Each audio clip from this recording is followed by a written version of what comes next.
कहानी की शुरुआत होती है मतलबी नगर नाम के एक खूबसूरत और समृद्ध गांव से। हर तरफ हरियाली, बड़े बड़े मकान, महंगी गाड़ियां और लोगों के पास पैसा ही पैसा था। लेकिन एक बहुत बड़ी कमी थी। मतलबी नगर के लोग बहुत घमंडी थे। उन्हें गरीबों से नफरत थी। अगर कोई गरीब इंसान गांव के आसपास भी दिख जाता तो उसे मार कर भगा दिया जाता। गांव के बाहर रहता था एक इंसान, राय स्टार। एक जमाना था जब राय स्टार का नाम सुनकर ही दुश्मन कांप जाते थे। वो एक मशहूर गैंगस्टर हुआ करता था, लेकिन अब वो बदल चुका था। उसने अपना पूरा अतीत छोड़ दिया था और एक छोटी सी दुकान खोल ली थी, जहां गरीबों और जरूरतमंदों को सिर्फ ₹1 में खाना मिलता था। हर दिन गांव के बाहर के लोग वहां खाना खाने आते थे। एक दिन जब राय स्टार गरीबों को खिला रहा होता है, गांव के कुछ अमीर लोग वहां से गुजरते हैं। एक आदमी बोला, देखो इन कुत्तों जैसे गरीबों को। दूसरे ने कहा, हाँ भाई चलो यहाँ से, गंदगी फैला रहे हैं। राय स्टार सब कुछ सुनता है लेकिन कुछ नहीं कहता, बस मुस्कुराता है और अपना काम करता है। लेकिन उन लोगों को क्या पता था, उनके पैसों पर अब एक बुरी नजर लग चुकी थी। मतलबी नगर से कुछ दूर था एक अंधेरा और डरावना गांव, लुटेरापुरम। वहां रहते थे चोर, डाकू और खूनी, और उन सब का राजा था किरमाड़ा। एक सुबह जब किरमाड़ा अपने महल जैसे घर में चैन की नींद ले रहा था, तभी उसका एक आदमी दौड़ता हुआ आता है। बॉस, एक खुशखबरी है, बोल जल्दी। एक ऐसा गांव देखा है जहां हर किसी के पास पैसा, सोना, हीरे जवाहरात हैं, एक भी गरीब नहीं है। इस समय किरमाड़ा गरजते हुए बोल उठता है, तो अब इन्हें गरीबी का मतलब समझाना पड़ेगा।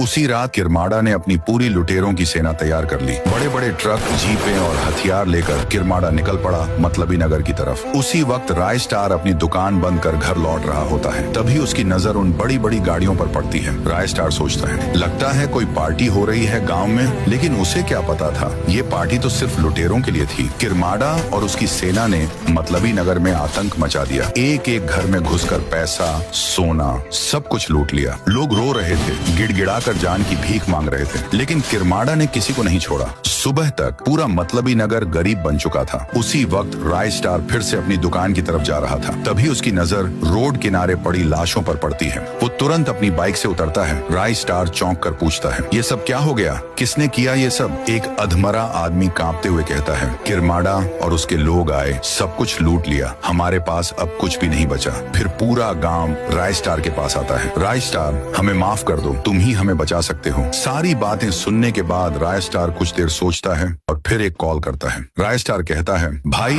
अब समय आ गया है कमबैक करने का। सामने से उसके दोस्त कहते हैं, तुम सब तो कब से तैयार हैं भाई, बस तेरा ही इंतजार था।